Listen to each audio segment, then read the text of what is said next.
Dead by Daylight just made a sneaky change that mainly went unnoticed. A lot of people believe this means another licensed killer will be removed permanently. Behavior just hosted an Ask Me Anything, and some of their answers might have you scratching your head. P100 skins will never be in Dead by Daylight, and I know the reason why. All that and more, but now it's time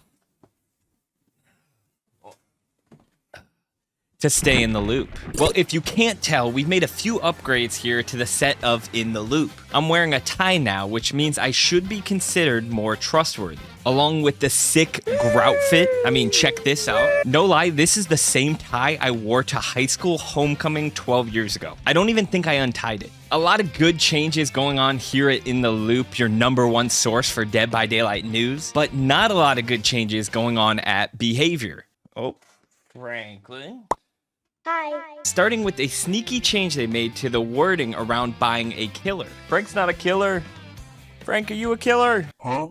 So with this next update, Dead by Daylight is switching the wording when you buy a killer from owned to unlocked. And I know that sounds minimal. It's literally just a changing on the wording, but there's really only 3 reasons they might do something like this. So probably the simplest reason would be just for like future legal troubles. By technically, like if you're telling us it's an owned killer, like we don't own the killer. Like I don't own Pinhead or I don't own Leatherface. I don't own the rights to any of that. So yeah, I mean, that could be a simple fix. I don't know if they've been getting pressure from certain licenses to change that wording or what's going on, or maybe they're just trying to be proactive and changing it now. But there's another interpretation of that. Maybe they're trying to acquire a license, but they can't secure the deal because of that wording. I mean, think about it. Let's say a license like Jason, right? Which is a license that a lot of people want in the game. Maybe they don't want Behavior telling us we own Jason, but also maybe they don't want to commit to having him in the game forever. So what if the one thing preventing us from getting Jason Voorhees in the game is that commitment that he'll be in Dead by Daylight forever? So maybe if they change the wording and they work out some wording in the contract, we're able to get a killer like Jason's just under the condition that Friday the 13th could remove him later on and he's not just like permanently in the game. So yeah, I mean, that would be a benefit to changing the wording, because then, you know, maybe there's maybe this opens up the possibilities to killers that they haven't been able to secure in the past. But I worry neither of the first 2 options are the reason why they did something like this. As you guys know, Behavior just lost the license to Pinhead, which means right now you can't buy him, but you can still play him in the game, which has always been kind of weird to me. And when I post videos about this, or even when I'm on stream, people kind of struggle with this idea. They think Pinhead's removed, like you can't touch him again. And I feel like that kind of makes sense. Like, how come you can't make money off him? That's fine, but you can still play as him in the game is kind of weird. Like I can't imagine Behavior still paying for that license, so why can they have the killer in the game? Regardless, that's beyond me. So one of my worries with this change is that licensed killers are actually going to be removed from the game permanently. Like, not only can you not buy them, you cannot play them anymore. Hellraiser just came out with a new game, which kind of makes sense why they pulled the license from Dead by Daylight. You know, they want to push more people towards their game, and I know they haven't really been that willing to work with Behavior because there's that whole NFT scandal thing. And with the change of verbiage from owned to unlocked, like, would any of us be surprised if they just completely pulled Pinhead from the game? And there seems to be some other licenses that are kind of like on the fritz. Like, you can just tell, like, they haven't made any progress with Freddy recently. And I'm not saying Freddy's going to get removed, but under this new verbiage, does Nightmare on Elm Street have that ability now to come in and say, hey, we're taking Freddy out, you can no longer play him? And then that leaves open the question, like, how are they going to refund people? Are they going to give people Auric cells? Like, I don't know. It kind of turns into a mess. But yeah, D-Strike posted this video about it, and a lot of people seem to be freaking out. One comment says, this fills me with more fear than the rest of the game ever has. Another comment says, Behavior is walking on very thin ice if they're doing what I think they're doing. And finally, smells like we might be refunded of some things later on without our consent. So yeah, people are obviously worried, and I think for good reason. You don't just make a change like this just because you feel like it. If I were to take a guess, I would guess this involves Pinhead, but I wouldn't rule out other licensed killers that we haven't really seen a lot of content from recently. I don't think we're going to get a whole lot of answers on this right now, But we did get a lot of answers from the AMA that Behavior just held. So I'm not gonna lie, whenever these companies do the AMAs, I feel like nothing really gets answered. Like, I don't know, I feel like any valuable information they've already kind of told us, and people are asking about certain killer updates or certain timelines of when things are gonna happen, and the majority of the answers are just like, yeah, it's coming down the road, maybe like next year.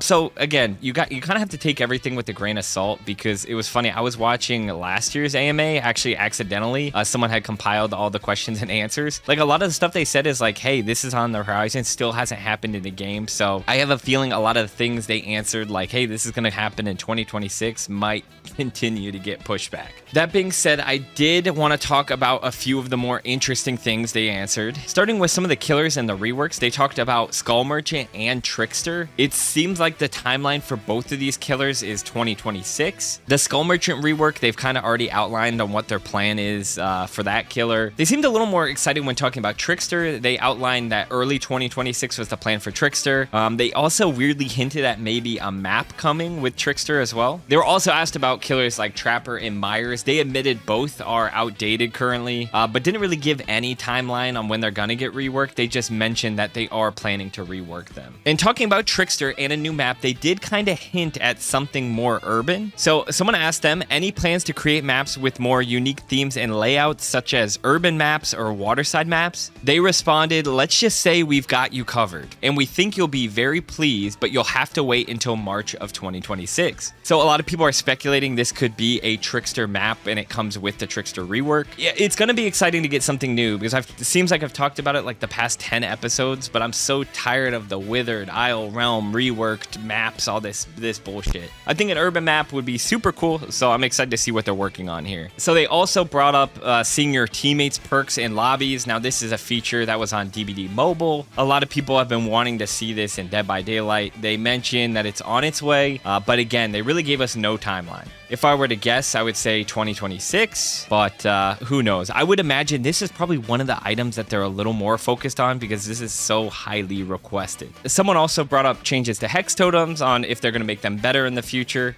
Behavior said they're looking at this, but they kind of gave a roundabout answer, so I just don't think it's something they're focused on right now. Somebody asked if there's going to be endgame chat for console players, and their answer was no. Yeah, I don't know. I feel like that's kind of a rite of passage, getting chirped in endgame chats, and as an Xbox player, that's something I don't get to experience. So yeah, maybe a little disappointing, but I guess I don't need that toxicity in my life. Someone brought up the changes to Clown and Knight, and they did acknowledge that a lot of the changes are going to be reverted, which is a good sign. If you guys didn't watch my last video, they were going to make Clown's purple bottle less effective, but then they were going to buff the yellow bottle. But the result just turned out to be not that fun in the PTB, so a lot of people had issues with it. And then with Knight, they were going to heavily nerf both the Jailer and the Assassin guards. And then I believe they were buffing the Carnifex guard, and they kind of reverted those changes as well. Fog Vials are also getting nerfed, mainly the Potent Extract add-on. That's the one that made the cloud a lot thicker and the sound a lot more muffled, so it's good that they're nerfing that. So finally, someone brought up P100 Rewards, and Dead by Daylight responded, soon. Okay, for real now. Yes, soon. We're working on unique player badges earnable per character, with varying levels of frames as players' prestige higher, with the fanciest, most show-off worthy being at P100.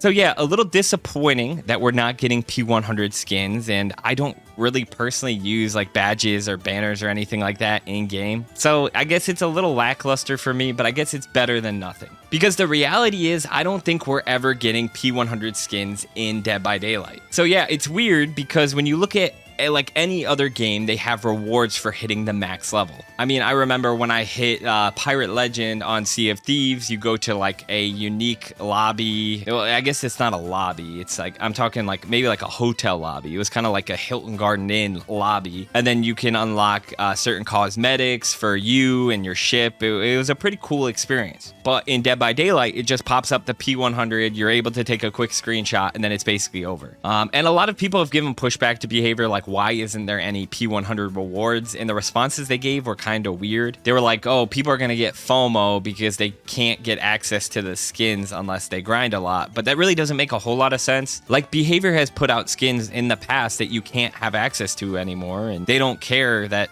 people want those skins. So I don't know. It just doesn't make a whole lot of sense. I think the reality is it's like we have licensed killers in the game and they're not going to be able to create a skin for every killer. Like, think about it. We haven't had a Freddy skin in forever, and there's a reason for that. Behavior can't put anything in the game for Freddy unless it gets approved by the license holder. I mean, I'm sure Behavior has asked, like, hey, could we bring in a blighted skin for Freddy, or can we do like an anniversary skin? And they probably said no, so I mean, here they are. For the Unknown, for example, you could definitely do a P100 skin. They own the rights to him, but you couldn't do one for Sadako unless you went to the license holder, asked if you could do blank. They would have to see if it works within the IP. Like, you don't want to harm the intellectual property. Like, you can't turn Chucky into a 6'2" Chad for the prestige skin. So yeah, I mean, unfortunately, I just don't think P100 skins are in the future, and it kind of sucks. It seems like some licenses are really willing to add in different skins and add in new content, and then others are just not that willing. So we'll see about these banners. Like, do banners change anything for you guys? Like, do you guys care about having a P100 banner? Or they said badge. Like, I really could care less. When you get to the end game where you could see the badge and the banners and all that stuff, like, you'll already see that they're a P100. So I really wish it was something more cosmetic,